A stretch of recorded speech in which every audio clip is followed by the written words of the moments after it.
Welcome to the journey home. My name is Catherine and I live in Nova Scotia, Canada. The following is a oracle reading for you, cards that I pulled that I will read fully from and without advertisement. Please subscribe, hit the like, and enjoy your reading. This card pulled for you is from the Faeries Oracle by Brian Froud. Number 33, Fairies of the Future. Be here now guidance, moving forward. The gnome of now at the top of the card looks both ways simultaneously, something that would give a human a crick in the brain if he tried it. However, the gnome has no particular problem with this, as fairies always have a sliding sense of past, present, and future. Anna, in the center, steps boldly forth, pregnant with possibilities and carrying the hazelnut that grants wisdom. Puggy, above her, crouches ready to take off and rush ahead, just as soon as she is sure that what direction they are going, while the frog above her waits hoping to be kissed, just to see what will happen. Amalthea, on the left, hesitates momentarily, not sure she is dressed properly or has her hair done right for the occasion. Nearly everyone looks to the future with cheerful optimism. For all of Anna's bold stepping forward, if you look closely, you can see that she has her eyes on the wise gnome king at the lower left. He seems sure of the way to go. He is relying on his gut sense to guide him, knowing that this is his magic and it will serve him better than logic in the unknown future. Being a gnome, a son of earth, he will be grounded, well grounded in reality, which is what it takes to have trustworthy gut feelings. Anna, being wise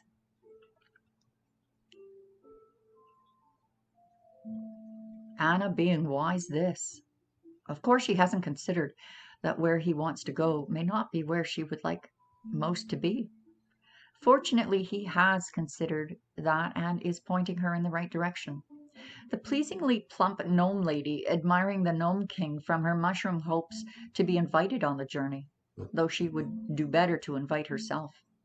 Like all the others, instead of waiting, the old oak man in the lower right is firmly rooted in the present and has no desire to travel in space.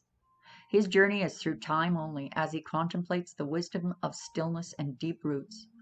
He is contented, serene, and wise because this life suits him, and he has learned to make the best of what he has. He is happy to watch the other fairies pass by. It suits him, but this is not a way most fairies and humans usually choose to live. Both humans and fairies are constantly adventuring into the future, being carried there by old Father Time and Earth Mother, acting hand in hand. Even the galaxies spin into the future, creating strange effects and relationships between time and space and light. He who hesitates doesn't get lost. He gets dragged along, will he, nil he, bumping bruisingly behind the rest. He might as well get up and hustle along too. It's ever so much nicer a way to travel. These fairies are on an exciting journey to co-create the future with the universe just as we are. They greet each rising dawn and each rising moon with unconditional and expectant gratitude. Join them. Your message here, Brian writes. These are the fairies of a bright future and are essential companions on any journey. When these fairies appear, it is time to consider where we have been and where we wish to go.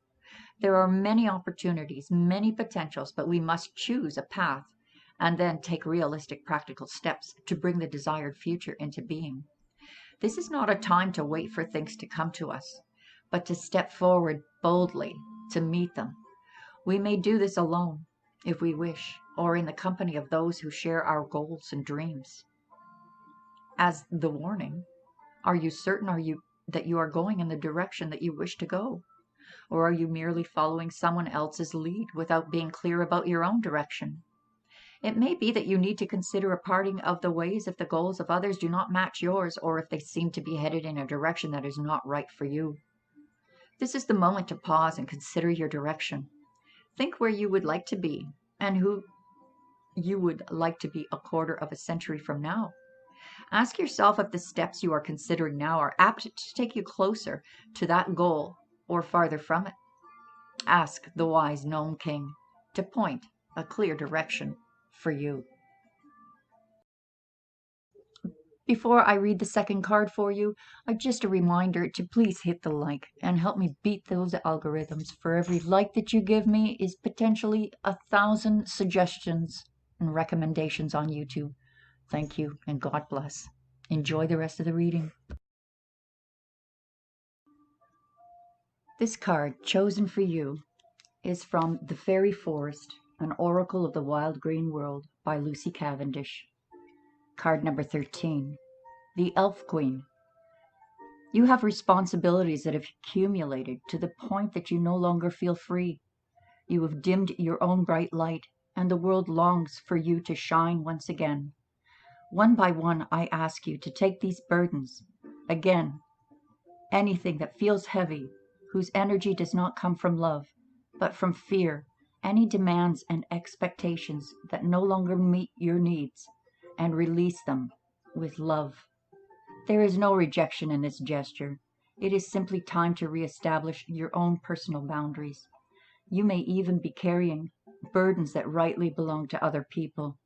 Please, release these now. Without this clearing, you may well feel you are carrying too much on your shoulders and are unable to see the path ahead of you. As you release, the beginnings of the sweet and tender freedoms that are your birthright will make themselves known to you.